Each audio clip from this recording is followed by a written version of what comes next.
마태복음 25장 14절에서 34절까지 읽겠습니다.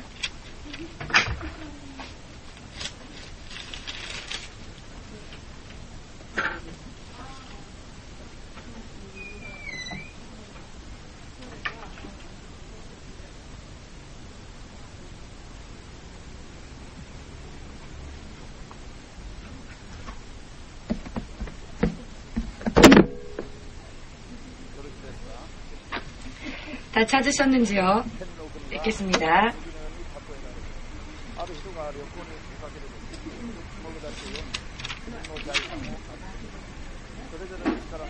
25장 14절.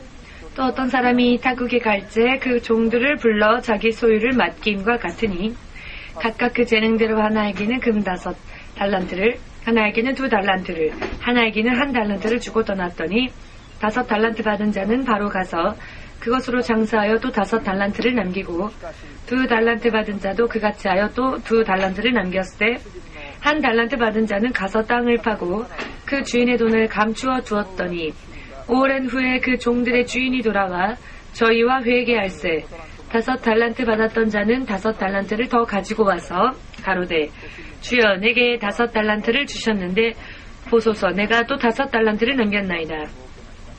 그 주인이 이르되 잘하였도다 착하고 충성된 종아 내가 작은 일에 충성하였음에 내가 많은 것으로 내게 맡기리니 내 주인의 즐거움에 참여할지어다 하고 2달란트를 받았던 자도 와서 가로되 주여 내게 2달란트를 주셨는데 보소서 내가 또 2달란트를 남겼나이다.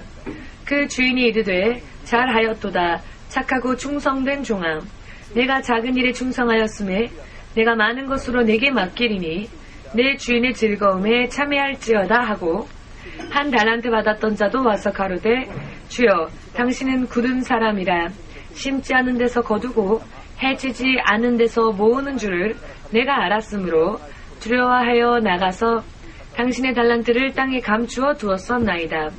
보소서 당신의 것을 받으셨나이다. 그 주인이 대답하여 가로되 악하고 게으른 종아 나는 심지 않은 데서 거두고 해치지 않은 데서 모으는 줄로 내가 알았느냐. 그러면 내가 마땅히 내 돈을 취리하는 자들에게나 두었다가 나로 돌아와서 내 본전과 별리를 받게 할 것이니라 하고 그에게서 그 1달란트를 빼앗아 10달란트 가진 자에게 주어라. 무릇 있는 자는 받아 풍족하게 되고 없는 자는 그 있는 것까지 빼앗기리라. 이 무익한 종을 바깥 어두운 데로 내어 쫓으라. 거기서 슬피 울며 이를 갈미 있으리라 하니라. 인자가 자기 영광으로 모든 천사와 함께 올 때에 자기 영광의 보좌에 앉으리니 모든 민족을 그 앞에 모으고 거기까지 읽겠습니다. 뒤로 가셔서 유다서 1장 6절입니다. 유다서 1장 6절 읽겠습니다.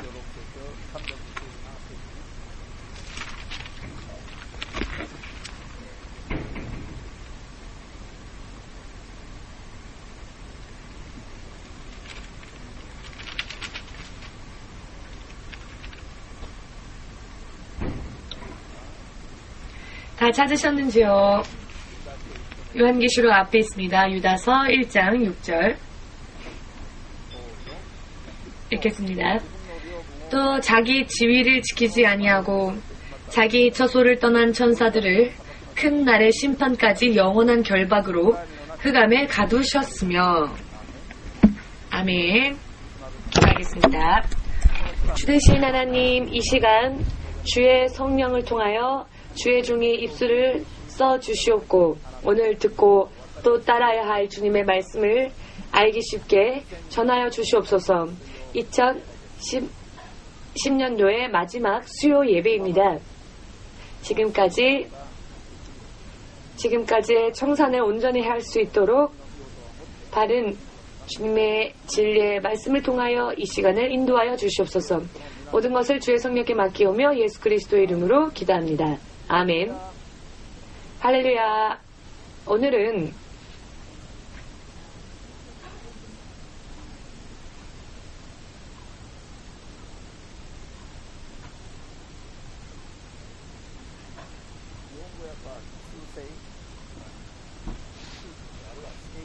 충성, 성실. 1번 말씀, 1번 성경의 번역으로는 충성이라고 나와 있습니다만, 성실.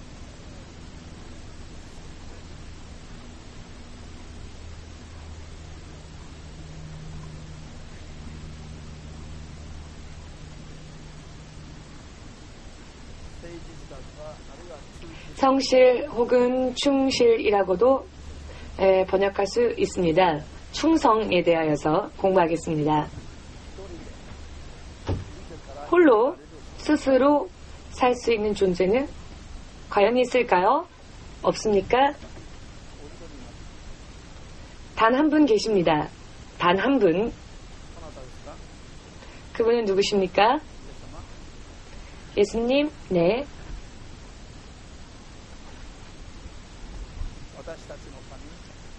우리의 하나님, 주 예수 그리스도. 이 하나님께서 우리에게 당신의 이름을 어떻게 부르라 우리에게 하셨습니까? 하나님께서 당신의 이름을 나를 이렇게 부르라 라고 그렇게 말씀하시고 이 세상의 모든 이들에게 주신 당신의 이름이 예수라는 이름입니다. 지금도 여호와 하나님 혹은 성부 하나님을 여호와 하나님이라거나 그렇게 하나님에 대하여서 부르는 사람들이 있고, 여호와 하나님이라고 부르면 무언가 더 위대한 능력의 하나님을 부르는 것과 같은 그런 잘못된 생각을 하시는 분들이 있는데, 세상 사람들이 오직 부르고 구원을 얻을 유일한 이름으로서 우리에게 허락하신 당신의 이름이 바로 예수라는 이름입니다. 우리의 주 되신 예수 그리스도, 그분은 스스로 계시는 분이시고 스스로 살 수 있는 유일하신 존재입니다. 그러나 이 하나님에 의하여서 창조되어진 모든 피조물은 스스로 힘으로는 살 수가 없습니다. 무언가 어떠한 조직 혹은 단체 가운데에 소속을 하고, 먼저는 크게 광범위로 말한다면은 하나님 안에 소속되어서 하나님의 나라의 일원으로서 살아야만 하고, 더 좁게 말한다면 이 세상에 있어서 어느 한 나라, 어느 한 민족이라는 한 단위에 속할 것이고, 더 좁게 말하면 어느 한 조직, 직장, 어느 한 단체에 소속될 것입니다. 더 작은 단체는 가정이라고 할 수 있겠죠. 가정이라고 하는 이런 단위 가운데서 또 삽니다. 사람은 스스로 혼자 홀로는 살 수가 없습니다. 그렇기 때문에 사람은 홀로 살 수 없는 존재이기 때문에 조직 가운데에서 소속하여 그 조직의 일원으로서 살도록 됩니다. 이것을 위하여서는 반드시 조직의 리더격, 크게 말한다면 하나님이시고, 작게 이야기한다면 어느 한 조직과 단체의 리더, 그 리더를 따르게 되는 것이죠. 그때 절대적으로 우리에게 요구되어지는 것은 충성이라고 하는 것입니다. 왜냐하면 충성에 반대되는 말은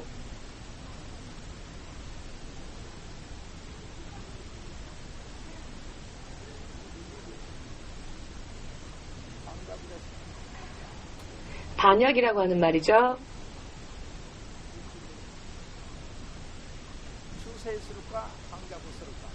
충성할 것인가 반역할 것인가, 이 사이에 있는 것이 게으름.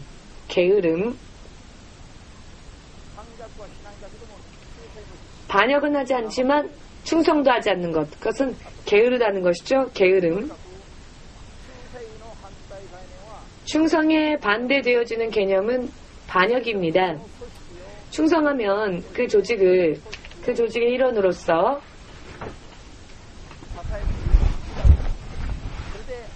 그 조직을 지탱하고 조직을 만들고, 또 단단한 조직이 되면 될수록 그 단단한 조직의 일원으로서 여러 많은 또 은택을 입게 됩니다. 그렇지만 반역을 하게 되면 이 조직이 분열할 것이고, 분열한다고 하는 것은 자신 또한 그 조직의 일원으로서 함께 걸을 수 없다는 것을 의미하는 것이며, 조직이 무너지면 자기도 함께 무너질 수밖에 없습니다. 그것이 바로 반역입니다. 성경에서는 이 충성에 대하여서 굉장히 하나님께서는 이 충성에 대하여서 말씀을 하십니다. 충성이라고 하는 것은 목숨을 걸면서까지 해야 하는 것입니다. 믿으십니까?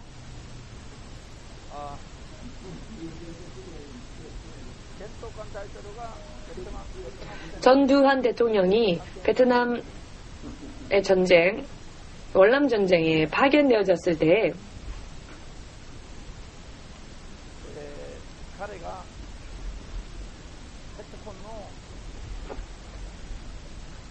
전두환 대통령이 전 대통령이 베트콩으로부터의 공격을 받고 다리에 부상을 입었습니다. 다량의 출혈이 있었고요.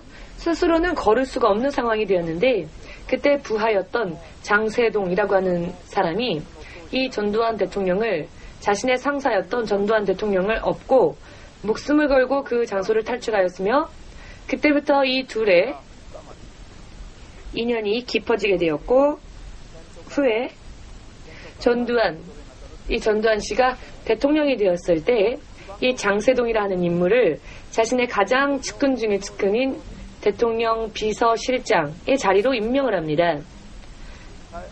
가장 가까운 곳에 임명하고 대통령의 비서실장이기 때문에 항상 측근에서 행동하면서 수족과 같이 움직여줄 수 있는 사람으로 그를 택한 것이죠. 전두환이 대통령의 임기를 마쳤을 때 국회에서 청문회가 있었습니다. 청문회 때에 장세동 씨가 증인으로서 불려졌고 여러 많은 공격을 받았습니다. 그럼에도 불구하고 장세동 씨는 오직 전두환을 위하여서 모든 것을 바치고 모든 것을 다하고 어떤 일이 있어도 전두환 대통령을 감쌌습니다.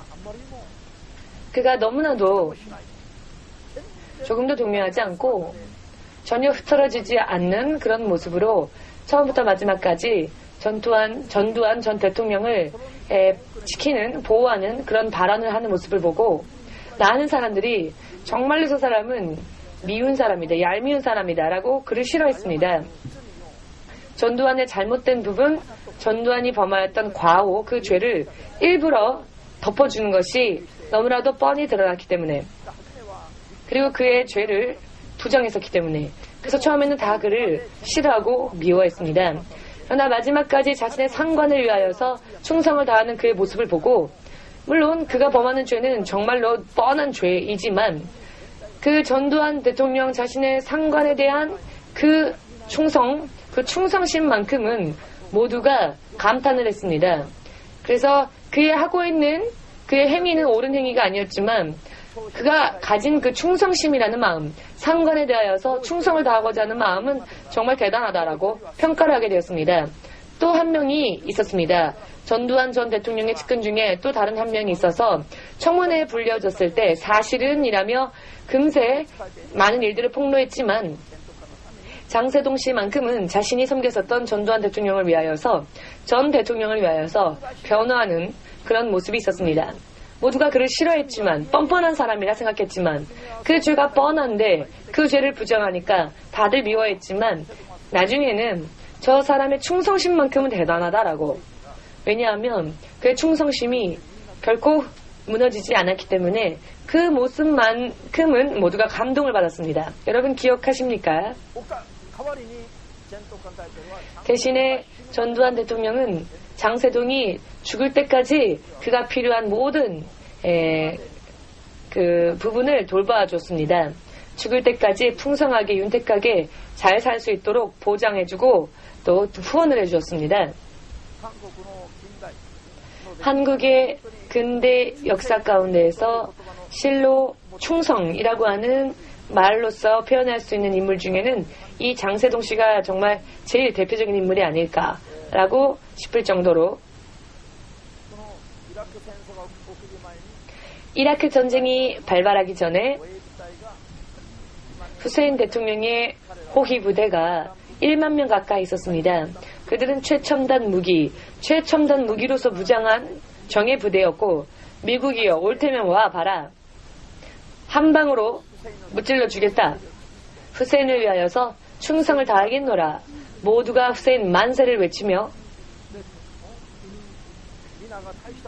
있었습니다만, 그래서 모든 사람들이 정말로 그 이라크는 사실 정말 침범하기 어려운 나라다, 저런 정의 부대가 있으니까 라고 생각했지만, 막상 전쟁이 터지고 미국이 이라크로 들어왔을 때 전혀 반격의 총성이 없었습니다. 수도인 바그다드에 들어가도 반격하는 총격이 없었고, 후세인의 정예 부대가 나타나도 될 그런 때가 되었는데도 전혀 반격이 없었습니다. 그들은 싸우지도 않은 채, 싸우려고 하지도 않은 채 막상 전쟁이 터지자 모두가 흐트러져서 최첨단 무기로 무장했지만 충성심이 흐트러졌더니 자연 해체 상태가 되어버렸습니다. 후세인은 홀로 자신의 시골 쪽으로 도망가서 땅굴을 파서 그 땅굴 속에, 지하 땅굴 속에 숨어 있다가 체포당하여 처형당하였죠. 그의 호의 부대는 어디에 갔는지 행방불명입니다. 자, 그런데 그렇게 된과 동시에 그들은 어떻게 되었습니까? 자, 충성을 다하지 않았기에 자신들도 정예 부대의 군사로서의 어떠한 지위도, 명예도, 어떤 입장도 무너지게 되었죠. 이라크에선 그들이 후세인을 섬길 때에는 최고의 군사들이었지만, 전쟁이 터졌을 때, 그들의 충성심을 버렸을 때 그저 그들은 단순한 한 민간인으로 바뀌었을 뿐이었습니다.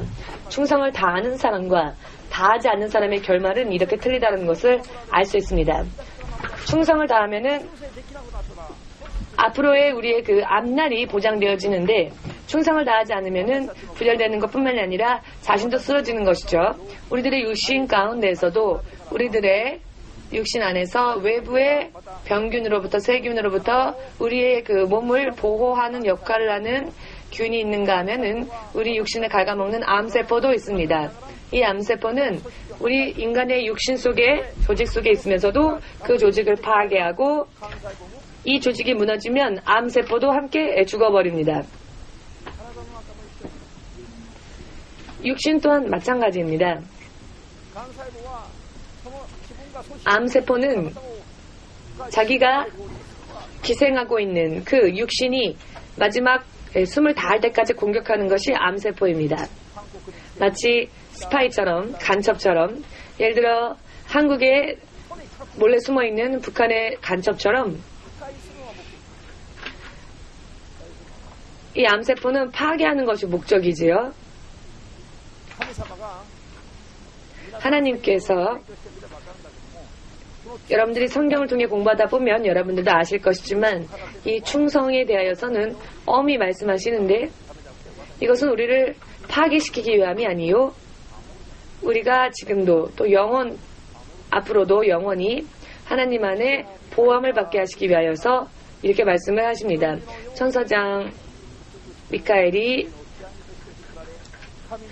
루시엘이 여러분들도 아시는 것처럼 하나님의 측근 중에 측근으로서 여러 많은 면에서 하나님의 은혜가 있었고, 피조물 가운데서는 가장 하나님께 사랑을 입은 자였고 가장 큰 영광과 부귀를 누렸던 자였습니다. 그러나 그가 그 조직, 자신이 속해 있는 그 조직, 자신이 소속되어져 있고 또 충성을 다해야만 할 그분의 조직을 스스로 교만하고 자만하여 파괴하려 하였죠. 파괴하려고 마음속에 꿰는 것이 하나님 앞에 저주받은 결과가 되었고, 오히려 반역의 죄가 되어 영원한 흑암의 결박 가운데 결박당하게 되었습니다. 만일 그가 마지막까지 충성을 다하였더라면 지금도 가장 아름다운 피조물로서 하나님의 측근 속에 있었을 것입니다. 그러나 충성을 다하지 않은 채 오히려 반역을 꾀한 것 때문에 영원토록 흑암 가운데 결박당하게 되었습니다. 영원한 저주를 받게 되었습니다.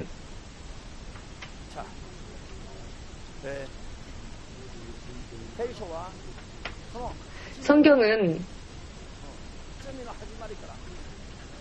죄의 처음부터, 반역의 처음부터 성경의 마지막 부분까지 부분 가운데에서 조직의 어느 한 조직과 단체에 충성을 다한 자와 하나님의 나라도 그렇고, 자, 또 혹은 조직에 대해 충성을 다하지 않은 그런 부분에 대해서도 마찬가지지만 그 부분에 대해서 하나님은 세심하게 다루십니다. 생명을 다하면서라도 충성을 해야 할 것에 대해 성경은 전합니다. 왜냐하면 목숨을 걸고 하면 할수록 그 조직이 더 확실하게 견고하게 세워질 수 있기 때문입니다. 그리고 이렇게 되는 것은 자신이 처해 있는 환경이 견고해진다라는 것을 의미한다는 사실을 깨달으시길 예수님의 이름으로 축복합니다. 아멘 되십니까? 다니엘과 그의 친구였던 다니엘의 세 친구, 그들이 하나님께 충성을 다하기 위하여서 그들도 생명을 걸었습니다. 다니엘은, 그리고 그의 세 친구는 바빌론이라 하는 적의 나라의 포로로 끌려가게 되었고, 적의 나라에서의 포로의 생활, 마치 노예와 같은 포로의 생활을 강요당하였을 때 그 바빌론 왕의 칙령에 대하여서 다니엘도 또한 그의 세 친구들도 각각의 입장과 환경 가운데에서 그것을 거부합니다. 왜냐하면 바빌론 왕을 거역하는 것은 하나님 앞에 충성을 다하는 일이었기 때문입니다. 자, 환경으로는 굉장히 악한 상태였지요. 바벨론 왕에게 충성을 다하면 육신은 살 수 있지만, 그러나 하늘의 하나님을 향한 충성을 다하면 육신의 생명이 빼앗길 수 있는 이런 대단한 그런 상황에 좋지 않은 그런 상황이었죠.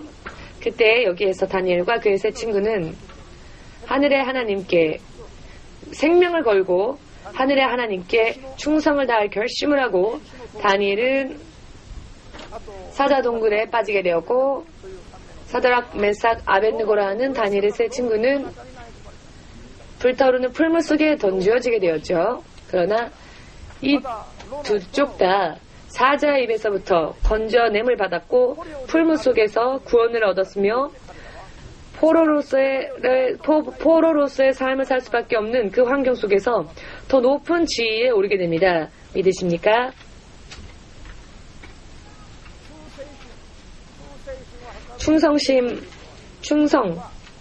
충성심이라고 하는 것은 믿음의 크기, 즉 믿음의 분량, 믿음의 크기를 나타내는 것이라고도 말할 수 있습니다. 충성을 다하면 다할수록 믿음이, 그 분량이 큰 것이고, 충성과 믿음이라고 하는 것은 비례되어 줍니다. 아멘 되십니까? 충성을 하면 할수록 충성한 자는 반드시 하나님으로부터의 보상을 받습니다. 보상이 있으며 또한 반역한 자에게는 형벌이 뒤따릅니다.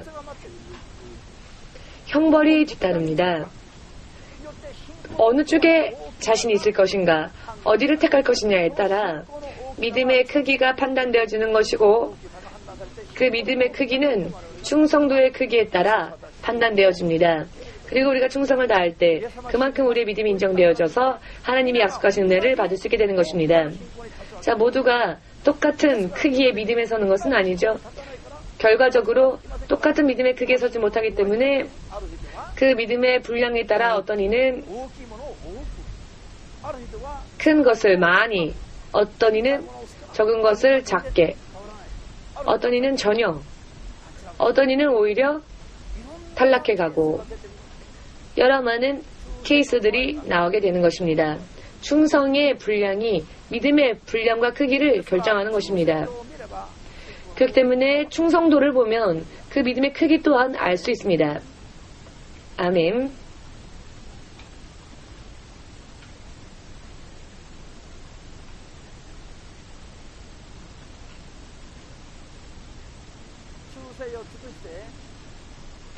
충성을 다하여서 하나님께 인정을 받을 수 있는 믿음 위에 서고, 반드시 이 땅에서도 축복을 얻고 하나님의 나라에서도 면류관을 쓰고 진실로 예수 그리스도의 크기에까지 우리가 이르기 위해서는 성경이 우리에게 말씀하시는 몇 가지 비결을 알아야 할 것입니다. 그것에 대하여서 간단히 알기 쉽게 생각하는 시간을 가지겠습니다. 첫 번째로 한 주인을 섬기는 것. 한 주인을 섬기는 것.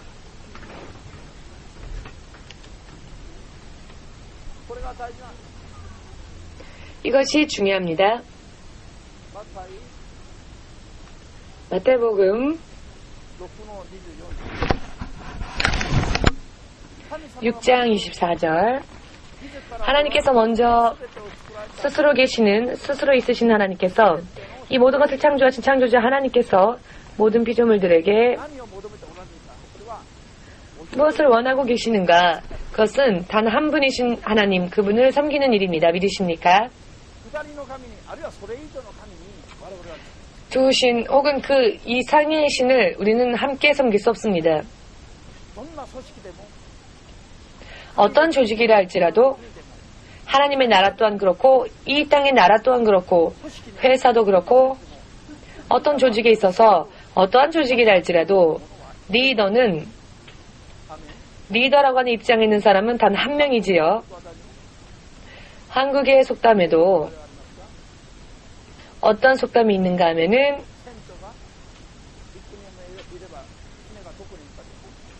사공이 많으면 배가 어디로 간다? 배가 산으로 간다.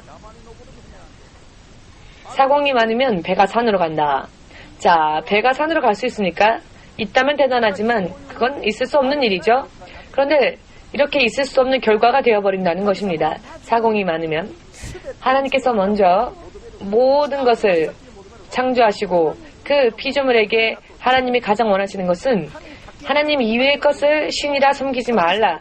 오직 한 분이신 하나님과 먼저 하나가 될 것을 하나님은 원하십니다. 믿으십니까? 여러분들은 지극히 당연히 생각하여 아멘이라 화답하고 왜 이런 이야기를 하실까라고 생각할지 모르지만 여러분들은 알고 깨닫고 아멘하고 있는 이때에 세상 사람들은 전혀 그것을 모르고 살지요. 예수님만을 섬기고 그리고 만족을 얻을 수 있는 이와 같은 믿음은 이 68억 인구 중에서 8억도 채 되지 못합니다. 60억 혹은 그 이상의 사람들이 이 말씀에 대해 아멘을 하지 못하고 있습니다. 이것은 대단히 큰 이야기입니다. 여러분은 의심치 않고 당연히 아멘 하십니까? 진실로 그러십니까? 진실로 아멘 할 수 없는 사람들이 60억 이상이 있다는 것입니다. 68억밖에 없는 인구 가운데에서 60억 가까운 사람들이 이 말씀에 대해 아멘하지 못하고 있습니다. 그렇기 때문에 하나님께서는 이것이 중요하다 하십니다. 예수님만을 아멘할 수 있는가? 그리고 이 세상이 마지막을 향하여 흘러가면 흘러갈수록 이 세상의 역사가 끝으로 치닫을수록 예수 그리스도에게만 아멘할 수 있는 믿음은 점점 적어질 것입니다. 왜냐하면 환경이 그렇게 변화되어지기 때문에.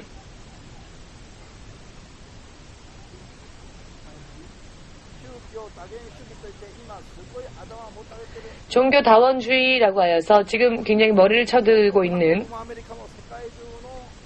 일본도 한국도 세계의 여러 많은 기독교 국가 또한 크리스찬이어야 할, 하나님의 종이어야 할, 혹은 하나님의 자녀여야 할 사람들이 이것을 인정하고 오히려 이것에 참가하고 있는 현실입니다. 유일하신 분 예수 그리스도 그분을 예배하는 곳에 예를 들어 불교 쪽에서 와서 연부를 외우고 이슬람교 쪽에서 와서 같이 기도하고 누구를 향해 기도합니까? 예수님을 향해서? 아니요. 각각 자신들의 신을 향하여. 스님이 이곳에 와서 연부를 외운다면 과연 그 사람이 예수님에게 연부를 외우는 것일까요? 혹은 석가모니를 향하여 연부를 외우는 것일까요? 그렇지 않겠습니까? 그러나 그것 또한 다 인정해주고 함께하자.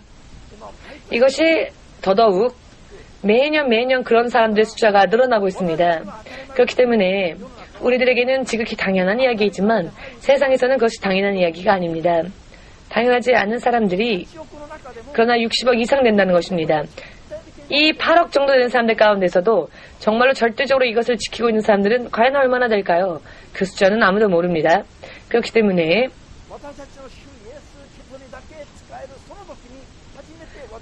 우리 주 예수 그리스도 그분만을 섬길 때 비로소 하나님과의 관계가 성립되기 시작합니다. 믿으십니까? 아멘.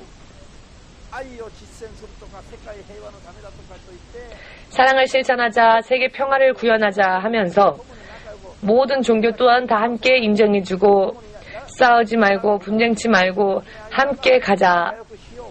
서로가 서로를 찾아가면서 사이좋게 지내자라고 하는 것은 사랑이 아닙니다. 이것은 스님을 향해 예수를 믿으라라고 하는 것이 차라리 사랑입니다. 열심히 불교를 섬기고 그리고 지옥 가십시오라고 하는 것은 사랑이 아니죠. 아멘 되십니까? 그것은 아멘이 아닙니다. 자, 당신은 지옥 가니까 어쩔 수 없지. 그런데 겉으로는 웃고 이것은 사랑이 아니죠. 근데 그렇게 하면서 그것을 사랑이라고 생각합니다. 그들이 잘못 생각하는 것은 어쩔 수 없지만 크리스천들조차 이와 같은 것을 잘못 생각하여 종교 다원주의를 인정하는 사람들의 숫자가 점점 늘어나는 것은 정말로 슬픈 현실이 아닐 수 없습니다. 여러분, 앞으로 언제 어떤 때에 말씀을 아주 멋지게 해석하여 전한다 할지라도 종교 다원주의를 인정하는 듯한 설교를 들어서는 안 됩니다. 그런 설교에는 아멘하지 마시기를 예수님의 이름으로 축복합니다. 꿈속에서조차 인정하지 말아야 한다는 것을 믿으시기를 예수님의 이름으로 축복합니다. 아멘. 그러나 감언 이설로 미사 용어를 늘어뜨리면서 듣다 보니 납득할 수 있겠다. 이런 사람이 나와서는 안 될 것입니다. 아무리 훌륭한 설교이고 그것을 설교한다 할지라도 그 설교에는 납득해서는 안 됩니다. 믿으십니까? 100% 믿으시기를. 먼저 우리들의 주님은 예수 그리스도 뿐이십니다. 우리들에게 영원한 생명을 줄 수 있는 유일하신 분은 예수님 이외에는 없습니다. 믿으십니까? 영적으로 미혹당하면은 이 부분이 왜 기독교만이 이렇게 독선주의일까? 다른 종교들은 전부 다 서로 인정해주고 서로 상호 협력하는데 기독교만 독선주의다, 이기주의적이다 라고 말을 하는데 기독교만이 그리스도만 믿어야 한다고 하여 스스로 새로운 그룹을 만들고 세상 사람들과는 다른 그 전까지의 가족 관계조차도 전부 다 멀게 만들고 자기들만이 옳다라고 말한다라는 비판을 많이 받습니다. 이런 비판을 많이 받는데요.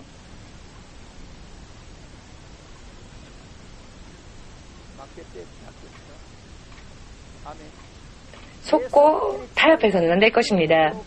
예수님만을 섬기기 위하여서 생명을 거는 일이 있다 할지라도 그런 어떤 다른 복음에 타협해서는 안 된다는 것을 믿으시길 바랍니다. 자, 이런 일들에 속지 않으면 될 터인데 이런 이야기에 대한 경각심을 불러일으켜도 또 속는 자들이 많기 때문에 그것이 문제인 것입니다. 정말 있을 수가 없는 일이죠. 여러분들은 성령의 충만함을 받고 성령의 인도하심을 입어 이런 설교를 듣기 때문에 여러분들은 너무 지극히 당연한 이야기다라고 생각을 하지요. 왜 다 알고 있는 이야기를 또 하실까라고 생각하실지도 모르겠지만 이런 지극히 당연한 이야기를 믿지 못하는 사람들은 더 많습니다. 몰라서 알지 못해서 스스로 자신의 생명을 버리는 자들이 너무나 많습니다. 이것을 모른 채 종교다원주의를 주장하는 사람들이 과거 조직 가운데 멋지게 이런 이야기를 하고 있으니까 저들이 하고 있는 일, 그 일은 정말 사랑이 넘치는 일처럼 보이는데 정말 그 속에 평안이 있는 것 같고 평화가 있는 것처럼 보입니다. 왜냐하면 그들은 서로 대립하지 않으니까 서로 인정해 주니까 대립할 일이 없지요. 모두 평화다 다 모여라 이렇게 되어버리니까요. 겉으로 볼 때는 굉장히 평화롭고 그들이 더 멋지게 보입니다. 그러나 시몬 목사님은 그것은 안 된다, 잘못된 일이다라고 하고 있고 그러니 얼마나 차갑게 보입니까? 여기에서 여러분들이 영적인 지식을 바르게 가져야 할 필요가 있습니다. 아멘. 성경이 무엇을 전하고 있는지 성경은 시대가 발달하면 발달할수록 예수님이 아니어도 좋다라고 하는 것을 인정하는 그와 같은 이야기는 성경 어느 곳에도 없습니다. 예수님이 오시는 그 순간까지, 예수님이 이 땅에 오셔서 이 땅을 심판하시는 순간까지 예수님 이외에는 인정하지 말라라고 마지막까지 기록되어 있습니다. 카톨릭 교회를 다녀도 예수님만이다, 예수님뿐이다 라고 하는 믿음을 가지는 사람은 개개인이 구원받습니다. 그러나 거기를 다니면서도 여러 많이 다 인정해주고 받아들여주고 예수를 믿지 않고 죽은 조상에게도 섬기고 제사를 지내고 이런 일을 하는 사람들은 먼저 이 한 주인을 섬기지 못한다라는 죄에 걸려들게 될 것입니다. 교회를 다니면서도 죽은 조상과의 그 관계를 끊지 못하여서 죽은 조상을 계속 마음속에 두고 생각하는 사람은 결박되어 있는 사람입니다. 예수님뿐만이 아니라 두 주인을, 영적으로 볼 때는 두 주인을 섬기는 것과 똑같은 결과입니다. 아멘 되십니까? 그렇기 때문에 죽은 조상에 대해서는 어떻게 해야 합니까? 제사를 드려도 안 되고 추도 예배도 사실은 드릴 필요가 없습니다. 예배를 드리는 것은 다시 영을 불러 모으는 것과 다를 바가 없습니다. 불러드리면은 구원받지 못한 채 더러워진 채로 죽었기 때문에 그들이 돌아오면 더러워지는 건 우리일 뿐입니다. 아멘 되십니까? 추도 예배도 옳지 않습니다. 이해되시는지요? 추도 예배는 그 영을 다시 불러드리는 것과 다를 바가 없습니다. 나는 당신을 이렇게 아직도 생각하고 그리워하고 있습니다 라는 결과이고, 그리워하면 옵니다. 다만 우리가 조상을 위해서 선조를 위해서 할 수 있는 일은 단 한 가지인데 무엇이냐? 우리의 선조가 범한 죄를 마치 내가 범한 죄인 것 마냥 회개하는 것, 이 일을 해야 할 것입니다. 아멘. 왜 그런 것일까요? 선조가 예수를 믿지 않고 죽은 그 죄를 마치 자신의 죄인 것처럼 회개하지 않으면 그 조상이 범한 죄의 결과인 저주의 쇠사슬이 계속 그 후손 대대로 영향을 끼치기 때문에 이 선조가 범한 죄의 영향 가운데 항상 머물기를 원하지 않는다면 내 선조들의 죄도 마치 나의 죄인 것처럼 회개해야 합니다. 그렇게 하면 조상 대대로 저주로서 내려왔었던 어느 한 저주의 사슬이 죄를 회개하는 순간 풀리게 되고 비로소 불신으로서 죽은 그 조상으로부터 우리가 해방되어지기 때문에 이런 일은 해야 합니다. 다른 것은 관계를 맺지 말라. 성경은 확실하게 기록하고 계십니다. 아멘. 모두 함께 구원받지 못한 채 죽은 조상에 대해서는 무엇을 어떻게 해야 할까요? 아무것도 해줄 것이 없습니다. 단 한 가지, 조상이 범한 죄를 내가 마치 범한 죄인 것 마냥 회개하는 것. 아멘. 그렇게 하면 어떻게 됩니까? 조상이 범한 죄, 그 죄가 그 저주로부터 자신이 해방되어지는 것입니다. 자유로워지는 것입니다. 의외로 나는 예수님을 믿고 열심히 하고 있는데, 나는 죄를 다 회개했는데, 그러나 그럼에도 불구하고 아직도 저주 가운데 결박당해 있는 사람들이 있는데, 나는 왜 이렇게 될까? 영문이 없는, 까닭이 없는 그와 같은 형벌도 있을 리가 없는데, 그럴 때에는 내가 내 조상의 죄를 회개하지 않았기 때문에 마치 그 죄를 내가 범한 것처럼 돼요. 그렇게 영향을 받을 수 있다는 것을 여러분들 꼭 기억하시고, 우리의 조상들이 범한 죄에 대해서도 회개할 수 있도록 여러분 예수님의 이름으로 축복합니다. 그리고 우리의 조상, 선조가 범한 죄의 결과로부터 우리는 벗어나야 합니다. 그 죄를 끊음으로써, 우리의 조상의 죄를 회개함으로써 조상이 우리 때문에 구원을 받는 것은 아닙니다. 그것은 틀립니다. 이 세상을 이미 떠난 사람은 더 이상 어찌할 수가 없습니다. 그러나 나 자신이 예를 들어 조상을 위하여서 이 땅에 남아있는 후손들이 구수라면 조상이 좋은 곳에 간다 등등, 이런 약속은 어디에도 없습니다. 그러나 이런 약속이 있다고 믿고 그런 일을 하는 사람이 있죠. 카톨릭 안에서도. 이것은 세컨드 찬스론이라고 하는 그런 론인데요. 그 사상을 제창하는 사람이 쓴 책을 제가 읽은 적이 있는데 성경의 해석이 전혀 제대로 되어 있지 못한 상황이었습니다. 그러나 자신은 성경을 토대로 하여 판단하고 있다라고 하였지만 마치 어린아이가 글자는 읽을 수 있지만 그 글의 의미를 전혀 알지 못하는 아이 우에 오는 읽지만 아가 무엇인지 아이는 무엇인지 아에르는 무엇인지 기타나이라는 말은 무엇인지 스쿠이라는 것을 읽을 수는 있지만 그 말의 의미는 무엇인지 모르는 사람이 성경을 읽는 것과 똑같은 그런 해석이었습니다. 세컨드 찬스론이라는 것이 있는데 지금 일본에서 유행하고 있는 사상이라는데 이 사상에 속아서 함께 그 죄 속에 들어가는 일이 없으시기를 축복합니다. 우리는 그 죄 속에서 나와야 하는데 왜 다시 들어가도록 가르칩니까? 그렇지 않겠습니까? 조상이기 때문에 자, 얼굴을 본 적도 없는 조상이라면은 이야기는 틀려지겠지만 우리가 어렸을 때 나를 업어주었던, 나를 안아주었던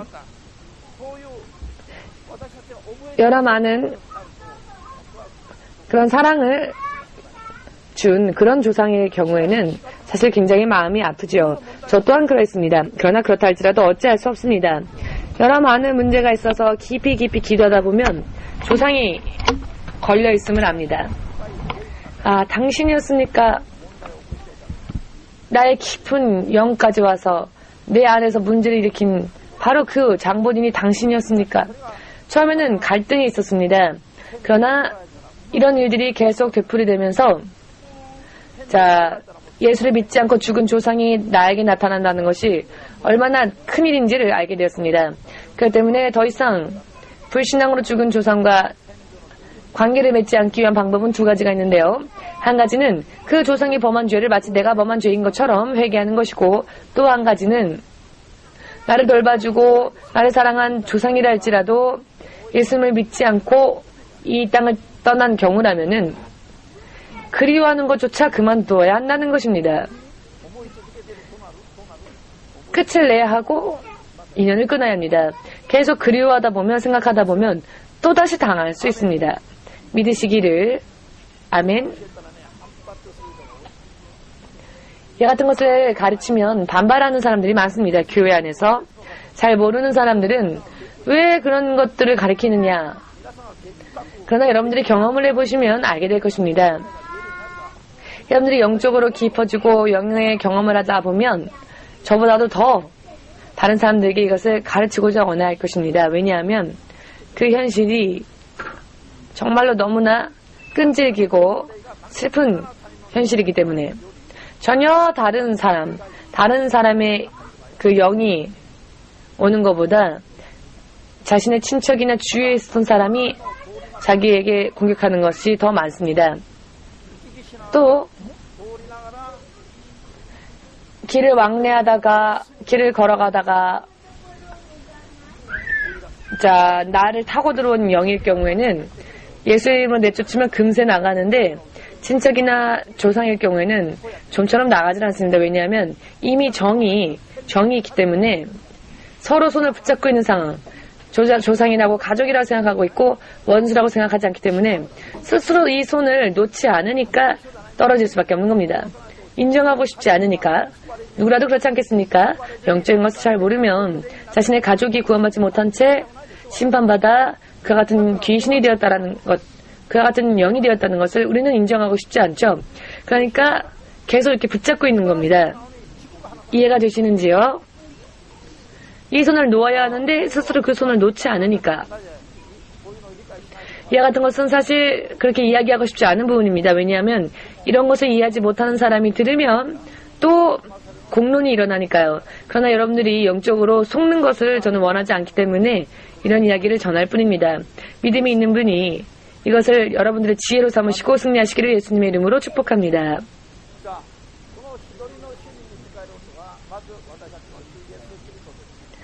한 주인을 섬기는 것이 먼저 우리 주 예수 그리스도를 섬기는 일이 됩니다. 여러 많은 조직에서의 책임자, 예를 들어 순복음교회가 저렇게 세계 최고의 교회로서 부흥할 수 있었던 이유가 있습니다만 그것을 하나님께서 저에게 가르쳐 주셨습니다. 몇 년 전인가에. 순복음 교회의 조영기 목사님의 힘이 자, 그렇다면 가장 큰 하나님의 능력을 받은 것일까요? 하나님은 그렇지 않다 하셨습니다. 순복음 교회는 조직이다. 단결력이다. 조 목사님도 많은 실수를 저질렀지만 그리고 세계에서 가장 큰 능력을 받은 것도 아니지만 순복음 교회의 조직력이 단결력이 지금의 순복음 교회를 세계 최고의 교회로 세우는 원동력이 되었다. 즉 순복음 교회의 조직이라고 하는 그 조직 속에서 그 한 명 한 명이 이 조직의 한 개개인이 순복음 교회라고 하는 조직에 충성을 다하였죠. 아멘. 조영기 목사님이 예전에 성령에 대하여서 잘 알지 못할 때 조영기 목사님이 방언을 받지 않는 자는 성령을 받지 않는 자다 라는 것을 공공연한 장소에서 설교했습니다. 설교 때에 방언을 말하지 못하는 자는 성령을 받지 못한 자이다 라는 이야기를 공공연하게 설교하여서 사실 이것은 성령에 대한 기본적인 잘못된 그릇된 생각이지요. 그러나 아무도 그것에 대해 반발하지 않고 모두가 아멘했습니다. 그런데 하나가 될 때 하나님은 강하게 역사하십니다. 아니야 이게 옳다 저게 옳다 혹은 이것이 옳다 저것이 옳다 분쟁만 일어나고 말다툼이 일어나는 곳에서는 하나님이 역사하실 수 없습니다. 어찌되었건 방언을 받지 못한 자는 성령을 받지 못한 것이다 라고 잘못 가르친 것. 자, 이것 때문에 구원을 받지 못한 채 지옥에 가게 될까요? 잘못된 가르침이지만 그것 때문에 우리가 지옥에 갈 정도의 그런 커다란 잘못된 가르침은 아닙니다. 그렇기 때문에 그런 부분이 잘못되어져도 좋으니 어찌되었건 하나가 될 것 하나님이 강하게 역사하실 수 있도록 아멘 되십니까? 여러분들의 가정 또한 마찬가지입니다. 가정의 아버지 혹은 어머니가 약하다 할지라도 강하지 않다 할지라도 그렇게 위대하지 않다 할지라도 아이들이 가족의 구성원으로서 모두가 하나가 되면 그 가정은 단란해지고 강해집니다. 그러나 아무리 서로가 각각 잘난 사람이라 할지라도 하나가 되지 못하고 늘 내부에 분열이 있다면 함께 무너지고 쓰러질 수밖에 없습니다. 이해되시는지요?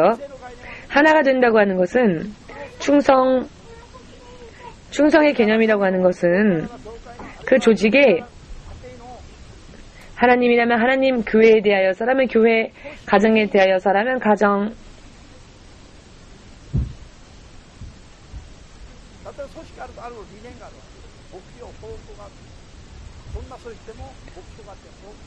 자, 조직이 있으면은 목표가 있고 방향이 있고 하지 않습니까?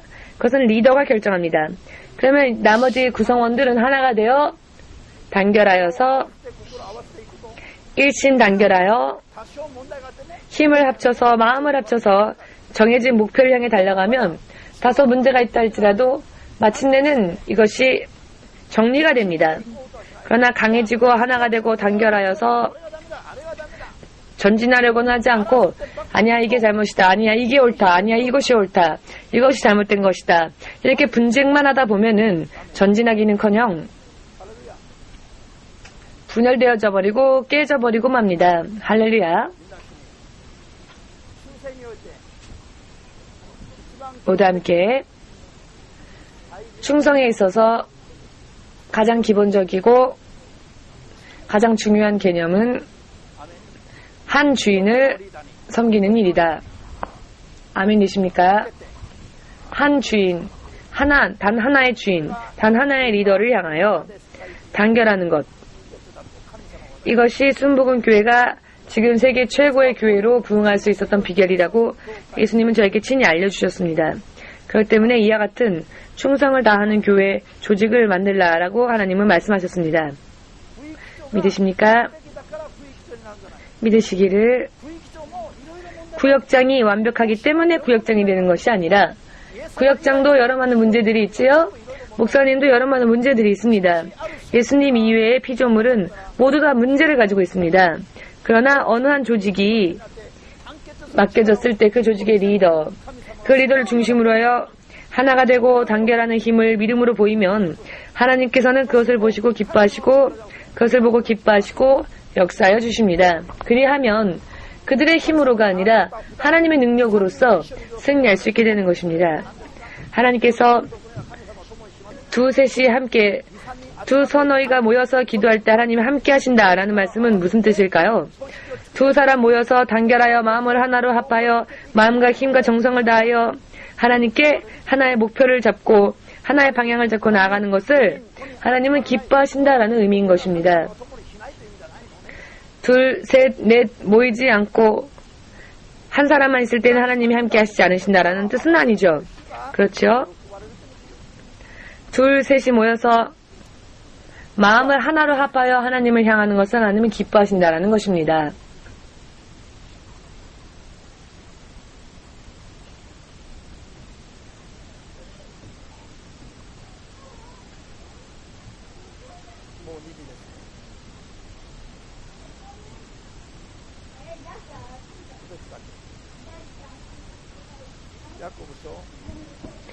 시간이 되었네요. 한 가지만.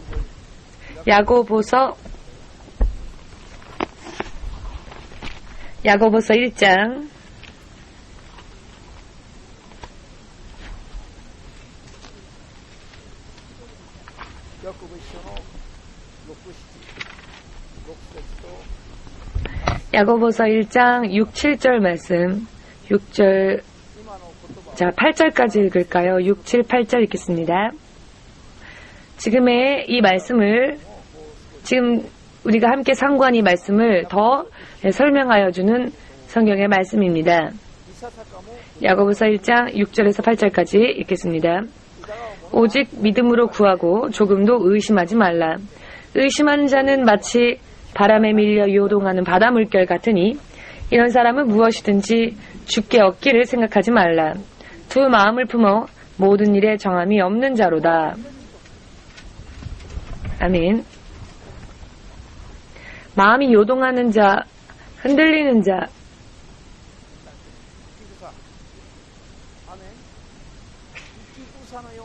모두 함께 부평초 같은 그런 마음, 그런 믿음, 흔들리는 마음, 요동하는 마음, 이와 같은 믿음인 경우에는 조금이라도 하나님께서 무언가 주시리라 생각하지도 말라. 하나님은 그와 같은 믿음을 가진 자에게는 아무것도 허락하시지 않습니다. 아멘. 마음이 흔들려도 의심해도 하나님은 허락하지 않으십니다. 자, 그런데 우리가 하나님 이외에 다른 신을 함께 섬긴다면 우리에게 과연 어떠한 약속이 있겠습니까? 예수님만으로도 여러분 만족하실 수 있습니까? 예수님만으로 충분하십니까? 정말로 예수님만으로 충분하십니까? 네. 할렐루야. 옛날에는 지금 또한 크리스찬들 가운데에서 평소 때에는 교회 다니고 그러나 신년이 되면 한 해의 운세를 점치기 위해 신년초가 될 때에는 반드시 점쟁이를 찾아가는 그런 크리스찬들이 한국에도 15% 정도 있답니다. 일본에도 신년이 되면 신사참배를 가거나 절에 가거나 조상의 성묘를 가거나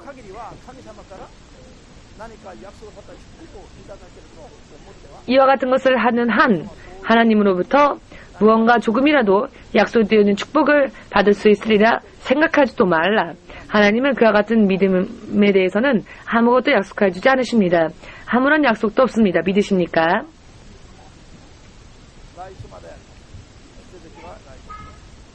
자, 그러면 다음 주에 다시 이 충성에 대하여서 공부하는 시간을 가지겠습니다. 이것으로 마치겠습니다.